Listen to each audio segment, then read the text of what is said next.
Welcome back to the Scout Hut for a series of challenges leading up to our Scouting Under the Stars evening on December the 19th.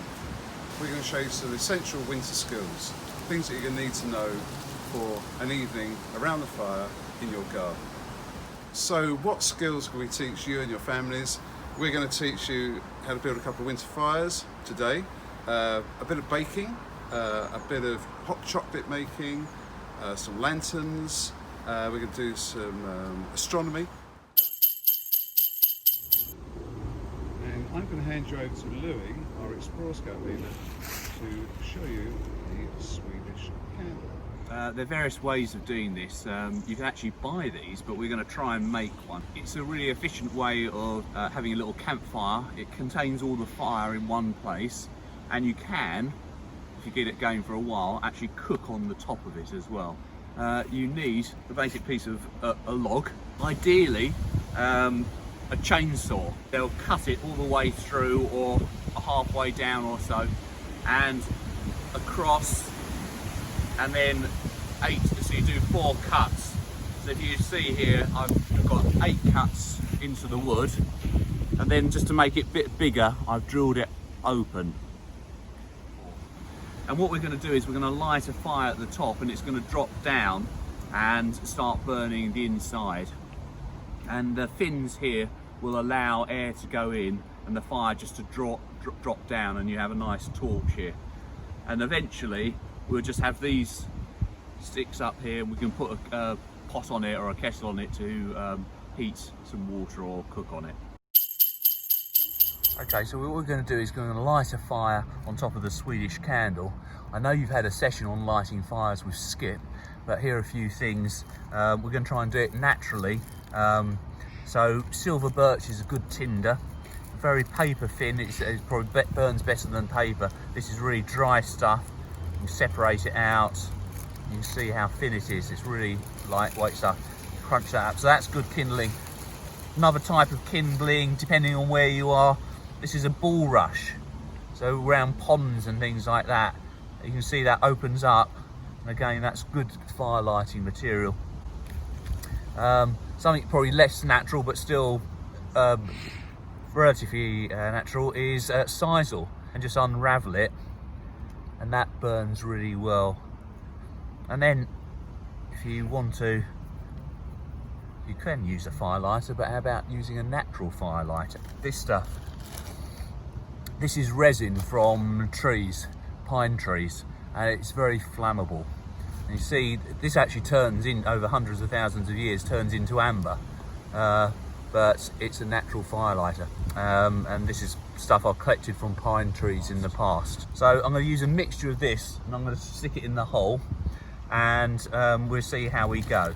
How far do you stuff the kindling down the tube of the Swedish Candle? Well, I'm just putting it on the top really, and then it'll burn down. I presume that after you put it out, you can use it again and again, sort of transport it around and take it on the next camp if you wish to do so. Potentially, yeah, I guess so. And what you're building there, that's a very small one. I've seen bigger ones in Sweden. You know, in huge ones, people sit around, or or multiple ones where they strap them all together, so they make a huge campfire off the ground. And of course, often the snow, because up in Scandinavia, it's thick snow 4 months of the year.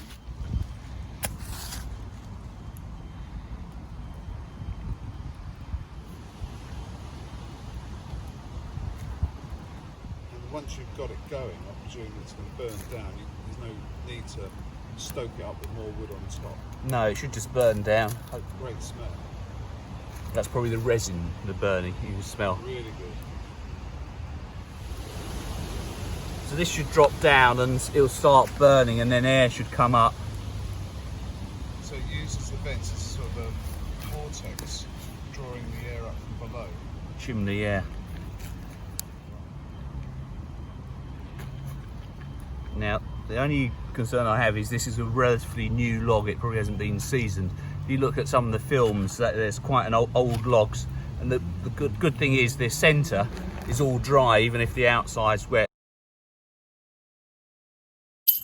Okay, so after a while you can see it's actually burning from the inside now. It's been going for about 5 minutes. And okay, it's a small log, but imagine this twice the size. And you actually got a cooking base. You've got embers inside, burning upwards, dry, the air being sucked in, and it's actually a good cooking platform. So you can put that on and the air will still be going in. So several things about this. As with any fire, it's important that you don't leave it. It's dangerous. We're in the woods, it's quite damp here, so it may knock down, and you can imagine this getting hot, and in a snowy environment this is ideally for winter camps. The ground might move and the log falls over, so you've got to be careful of that. So don't always have someone around it. And ideally clear any leaves, anything that will burn. You can see it's burning nicely now, and we can put our pot on to make our coffee. Well, here we are. This is another type of winter fire for you to build at home. My dad showed me how to do this. It's a hunter's fire. My dad did a lot of hunting in Eastern Europe before the war, and this is what they would use. So I'm going to quickly show you how it's done, and we'll get the fire alight. So first of all, dig a small pit with a shovel. Don't do it in the middle of your lawn. Do it on a bit of rough ground, not too deep. Small pit. Okay. Then find some logs. We're not going to burn these. They're literally to stop the wind coming in from the sides.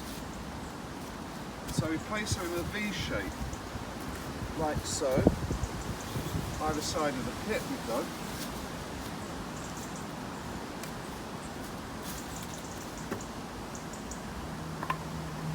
It's just going to protect your fire from blowing out.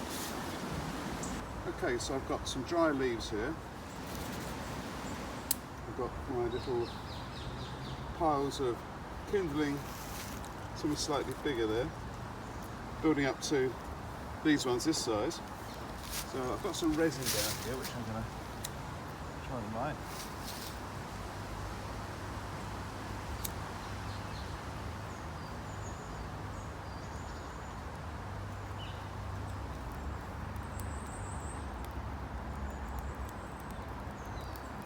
Fantastic smell.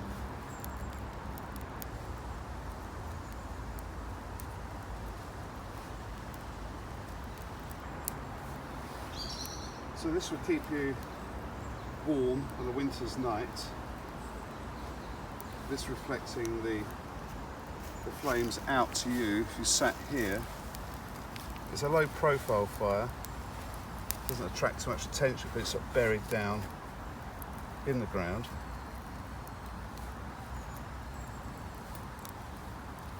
Let's just build it up a little bit, or maybe we'll cross the other way.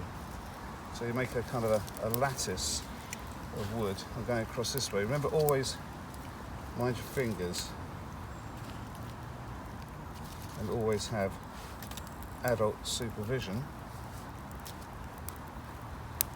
and a bucket of water close by in case the fire gets out of control. So I've built it up the other way now. So I'm going to put it the other way. It's not burning brilliantly, but it is pretty damp. It's been raining here for the last week or two. But you could, if you went into the woods, got yourself some wood, and maybe dry it at home in a garage or a shed. Get it ready for your campfire. Okay, so I'm just going to place a few more over the top. Yeah, going the other way.